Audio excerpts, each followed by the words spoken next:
Mae arferion cysgu diogel yn hynod o bwysig i leihau'r risg o anafiadau i fabanod a marwolaeth sydyn, a elwir hefyd yn farwolaeth yn y crud.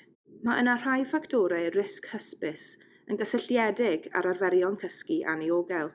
Gwyddo mae bod yn hawdd cwmpo i gysgu wrth ddal neu fwydo'ch baban. Felly tra byddwch gyda ni yn yr ysbyty, rydym yn gofyn i chi sicrhau bod eich gwely yn cael ei ostwng cymaint â phosibl i leihau'r risg o anafiadau pe byddai eich baban yn cwmpo.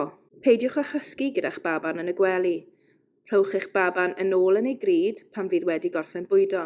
Os bydd arnoch angen help i roi eich baban i orwedd, ffoniwch aelod o'r staff sydd bob amser ar gael ac yn hapus i helpu.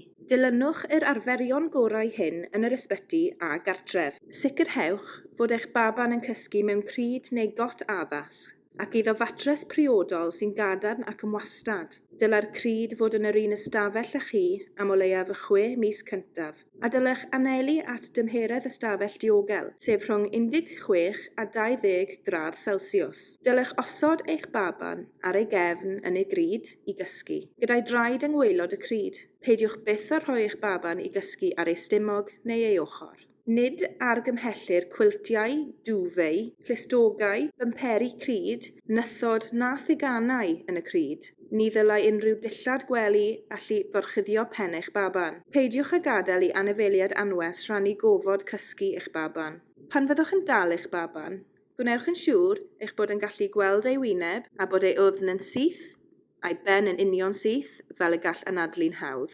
Byddwch yn ymwybodol o dymheredd eich baban rhag iddo orboethi, yn enwedig os ydych yn defnyddio slingiau. Am yr un rheswm, nid ydym yn argymell bydd eich baban yn cael ei lapio. Nid oes angen i fabanod wisgo hetiau dan do. Ni ddylid gadael i fabanod gysgu mewn seddi ceir am gyfnodau hir. Felly mae'n syniad da cymryd seibiannau rheolaidd ar deithiau hir yn y car. Nid argymhellir bod babanod yn aros yn ei sedd car am fwy na 2 awr ar y tro.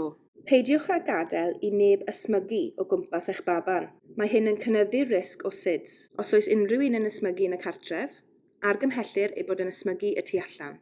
Mae rhai rhieni yn dewis rhannu ei gwely â'i babanod, ond nid ydym yn argymell hyn. Mae'n golygu bod ei baban yn rhannu'r un gwely ag oedolyn am y rhan fwyaf o'r nos, ac nid dim ond yn cael ei gysuro neu ei fwydo. Dylid rhoi babanod i gysgu mewn gofod cysgu clir, ac mae hyn yn hawdd i greu mewn crud neu fasged Moses. Fodd bynnag, rydym yn gwybod bod teuluoedd hefyd yn rhannu gwelyau, ac felly rydym yn argymell eich bod yn gwneud eich gwely yn lle mod diogel i faban fod ynddo. Pyn eich bod yn syrthio i gysgu'n ddamweiniol neu'n dewis rhannu'r gwely. Gwnewch yn siŵr bod gobynyddion, cynfasau a blancedi ac unrhyw eitemau eraill a allai rhwystro eich baban rhag anadlu neu achosi iddo orboethi yn cael ei cadw'n ddigon pell oddi wrth eich baban. Mae cyfran uchel o fabanod sy'n marw o ganlyniad i syds yn cael ei darganfod gyda'i pen wedi orchuddio a dillad gwely rhydd. Gwnewch yn siŵr na fydd eich baban yn gallu disgyn o'r gwely na mynd yn sownd rhwng y matres a'r wal. Nid yw gwelyau ysbyty wedi cael eu cynllunio ar gyfer ei rhannu. Ni ddylech rhannu eich gwely tra byddwch yn yr ysbyty. Defnyddiwch y cotiau a ddarpered. Mae'n bwysig eich bod yn gwybod am yr amgylchiadau hynny, lle gall cyd-gysgu eich baban fod yn hynod o beryglus. Rydych chi neu eich partner yn ysmygu, hyd yn oed os nad ydych yn ysmygu yn yr ystafell wely. Rydych chi neu eich partner wedi yfed alcohol neu cymryd cyffuriau, gan gynnwys meddyginiaethau a allai eich gwneud yn gysglyd. Cafodd eich baban ei eni'n gynnar cyn 37 wythnos. Roedd pwysau eich baban ar ei enedigeth yn isel yn llai na 5,5 pwys neu 2,5 kg. Peidiwch byth â chysgu ar y soffa neu gadar freichiau gyda'ch baban, gan y gall hyn gynyddu risg o syds 50 gwaith. Ni ddylech fyth gysgu gyda'ch baban os yw unrhyw un o'r pwyntiau uchod yn berthnasol i chi neu eich partner. Gellir cyrchu ffynhonnell dda o ragor o wybodaeth a chyngor ar wefan y Lullaby Trist neu wefan UNICEF.